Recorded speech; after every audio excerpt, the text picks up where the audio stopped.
anak tu bertanggungjawab terhadap harta ayah dia. Mana kalau sekiranya ayah dia tu tak boleh nak urus dah, anak bertanggungjawab.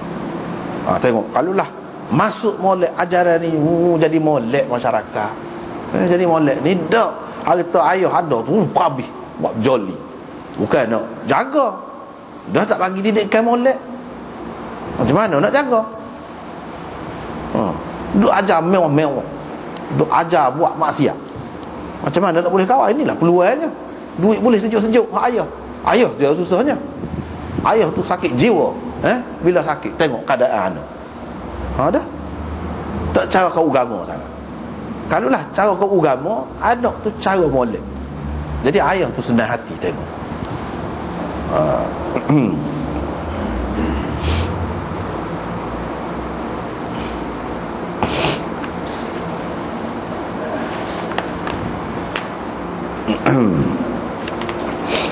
Kemudian hadis ni banyaklah ni, hadis ni dia banyak. Hadis Ibnu Umar. Lepas tu cerita Ma'qil bin Yasar, Ubaidullah bin Ziyad ni dia gubernur di Kufah. Gubernur di Kufah. Dan pernah dia menjadi gubernur juga. Kufah dan Basrah tu diserahkan kepada dia. Dia ni terkenal keras. Kerana keras dia tu ada baiknya dan ada buruknya. Gitulah. Ya, jadi keras tu apa? Moga hak nu pun keras juga, rakyat nu pun. Tu dia cerita dia ni. Di zaman dia adalah zaman Yazid. Dia ni ada di zaman tu. Lepas tu zaman kemudian lagi ada. Keras dah dia. Sayyidina Hussein pun mati. Semasa zaman dia lah. Zaman dia mereka. Dia kena kerah lah. Sebab apa? Orang-orang situ banyak fitnah, duk bawa benda-benda yang tak betul. Dia kena kerah. Kalau orang tidak lagu ni tak boleh duduk lama. Tak ada sampai 2 tahun. Dalam masa 2 tahun tu berapa orang gubernur tukar semua. Mari hak ni senyap duduk situ. Tebal buat. Dia jenis kerah lah. Tapi kerah ni, orang kerah ni kadang-kadang dia jadi lebih lah. Itu dia. Macam ni contohnya. Dia pergi ke mana-mana pun dia pemimpin. Dia tu ada baik dia. Dia pergi ziarah sahabat ni. Hak sahabat sakit ni dia pergi. Sakit tu sakit membawa matilah sahabat. Ma'qil pun kata, aku nak cerita royak sahadis ni kepadamu. Hak aku dengar. Kalau aku yakin aku ni hidup lagi, aku tak royak. Kan dalam riwayat asal lagi kan dia kata, apa sebelum pada ni tak royak? Dalam riwayat asal lagi dia kata, kalau sebelum pada ni aku tak akan royak. Tapi hak ni pasal kira-kiranya aku tidak yakin yang aku hidup lagi nak royak. Apa dia kata lagu ni? Dia takut ke? Setengah-setengah orang kata dia takut. Kalau dia royak dulu, dia akan hukum, dia akan buat gitu gini. Tetapi itu pendapat tidak kuat.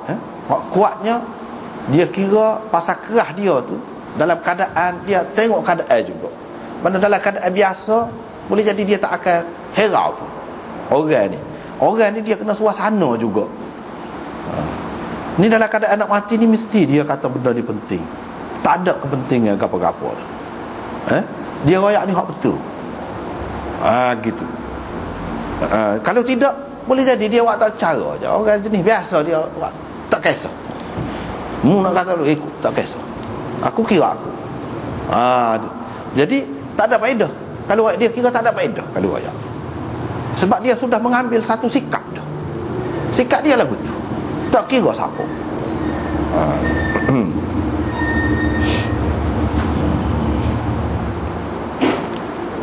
Dia pun kata, tidak ada seorang pun manusia, hamba tu maksudnya manusia lah, yang Allah berikan kuasa memerintah kepadanya.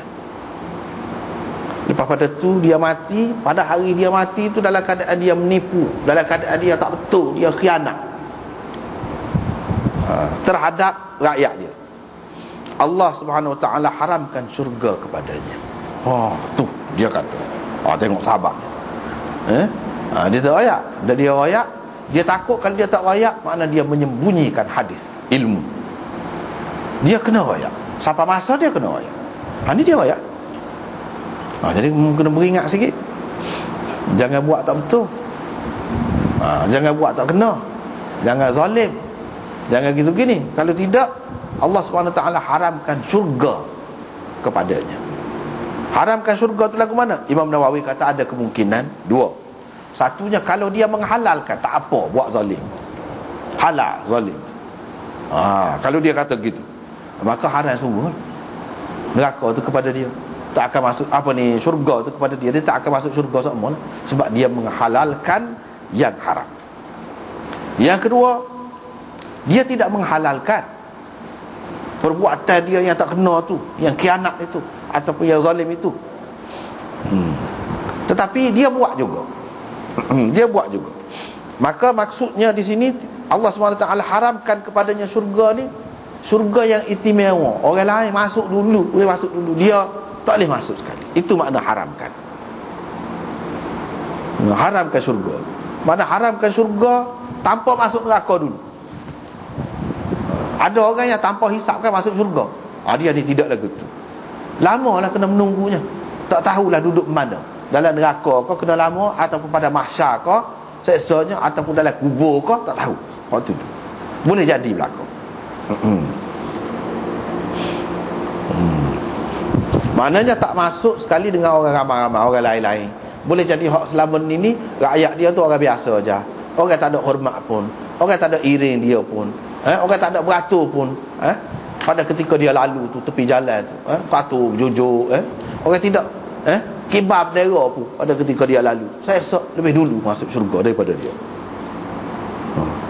Boleh jadi. Boleh jadi.